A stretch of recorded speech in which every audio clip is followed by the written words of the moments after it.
Seahawks taking on the Eagles in Philadelphia yesterday. And just as we've been applauding Carson Wentz for staying healthy all season, this happens. Jadeveon Clowney with the hit on Wentz from behind. You see him hit the back of his helmet as he hits the ground. Wentz was forced to leave the game with a head injury. He would not return. Go to Nick Foles. No Nick Foles. Go to 40-year-old Josh McCown. He couldn't get it done, though, turning it over on downs with the sack with Philly down 1 score. Russell Wilson would get it done, finding DK Metcalf, 3rd and 10, 36 yards, and that would seal the game. Seahawks win 17-9. They advance. The Eagles' injury-riddled season is over. Here's Eagles head coach Doug Peterson on the state of his quarterback. I'm disappointed, for him, because I wanted this for him, obviously, and I think a lot of his teammates did too, and the organization did. I mean, he's battled through a lot, but we'll learn from it. We'll move on. When you were expected, is this a different game if Carson's healthy? I don't know. It's hard to say. I would say yes. If he's healthy, with the game plan that we had, I think so. But it's hard to speculate. Nick, do the Eagles win this game if Wentz doesn't get hurt? I don't think so. I don't think McCown killed him in the game, and I think Seattle was playing the just enough game, which is we'll do just enough to beat you, pardon me, to beat you. And I think, let's say Carson Wentz was in there and Philly was able to turn some of those red zone drives into 7 instead of 3, I think Seattle would have responded because Philly had no ability to cover Seattle's wide receivers. They had no ability to stop Russell Wilson. They only stopped Seattle's offense when they foolishly ran the ball right into the back of the line of scrimmage, as they so often like to do. But I can't prove that. I can't prove that they wouldn't have won if Wentz didn't get hurt, and it's brutal for him, and I feel sick for him. But here's what I do know unequivocally. 2 things. One is, getting a concussion is not part of being injury prone. The idea that, well, look, Carson Wentz, he broke his leg, he broke his back, he had these injuries coming out of college, he had the wrist, and now the 1 year he stays healthy, he gets knocked out of a playoff game. That, to me, is a totally unfair criticism. No one is immune to that. That is a very unlucky, very unfortunate, and an illegal hit by Clowney.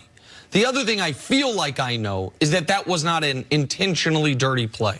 I don't think Clowney is a dirty player. I think Clowney is a brutal player, and I say that in a kind way. Like, he will attack the opposing team's quarterback like a pass rusher is supposed to.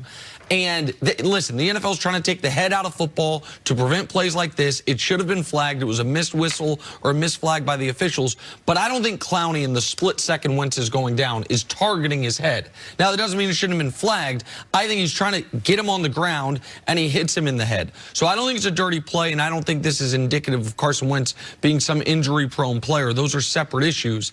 I also think the Seattle Seahawks were going to find a way to win this game regardless. Russell Wilson 5-0 now in his career against Philadelphia, and it felt to me like they were in control of this football game, Amani. I absolutely agree. They were in control. I definitely think the Philadelphia Eagles, they just weren't good. They weren't better than the Seahawks. They beat a lot of bad teams. They went through the NFC East with 5 wins. They beat the Giants twice. They beat the Washington twice. And they split with Dallas. I mean, that is 5 wins. They won 9, so they only won 4 games outside of the NFC East. Now, Clowney, that's when you pull the ball down and you're a running back. And they hit running backs like that all the time. I don't think that should have been flagged. I think that when you run the ball and you want to be a running back, that's what you get. That's why quarterbacks, they take knees, they slide, they do all this stuff. He's going head first. If he would have slid, that's definitely a penalty. But the fact that he was going head first, trying to get extra yards, I wouldn't say it's his fault, but I'm saying that's just kind of how the game works. Well, you can't say football's a game of inches and then say, in my opinion, say Clowney should have let up. No, because Clowney's trying to prevent him from getting a few extra inches. And so we can disagree whether it's a penalty or not. I felt awkward, Greg, about the commentary somehow attacking both these players. Yeah. Like, some people, knuckleheads, I feel, attacking Carson Wentz for getting a concussion, which is asinine. And then also some people who I don't think it's as an egregious of an opinion, but the idea that Clowney was targeting him, trying to hurt him, that's not what I felt like. It's a playoff game. He's trying to get the quarterback on the ground, and it's unfortunate the way it went. Yeah, both are unfortunate. When I look at the Eagles, as far as winning the game with or without Carson Wentz. I think they win with Carson Wentz because this is how they've won all year. I get it. Seattle has won close games. That's who they are. That's who they've literally told themselves, this is how we play. We play tight games. We keep them close. And then Russell Wilson do something special at the end of the game. But Carson Wentz and the Philadelphia Eagles do the same exact thing. If he's on the field, given the situations and the circumstances, you mentioned it earlier, the Philadelphia Eagles not being able to finish drives, meaning put the ball in the end zone and get 6 points versus 3 points, that hurt them. It was the difference. And when you go into playoff games, when you go into any game, but specifically playoff games, absolutely. you have a laser-focused game plan surrounding the guys that you have going on that field, putting on that uniform and playing. And with them not having Carson Wentz, it changes everything that you try to do. Now, McCown came in, and did he play good? Yes, but he's not Wentz.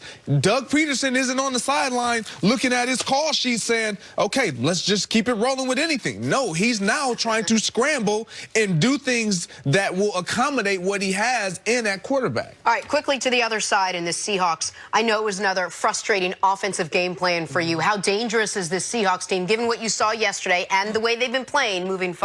They could be super dangerous, but it's amazing. Pete Carroll, the biggest mistake of his football life was throwing instead of running on the goal line when they should have won their second straight Super Bowl. And it seems like he thinks his penance for that is to just run the football when he should throw the football for 5 years since then. Second down is just a down that I'll just use second down as an example.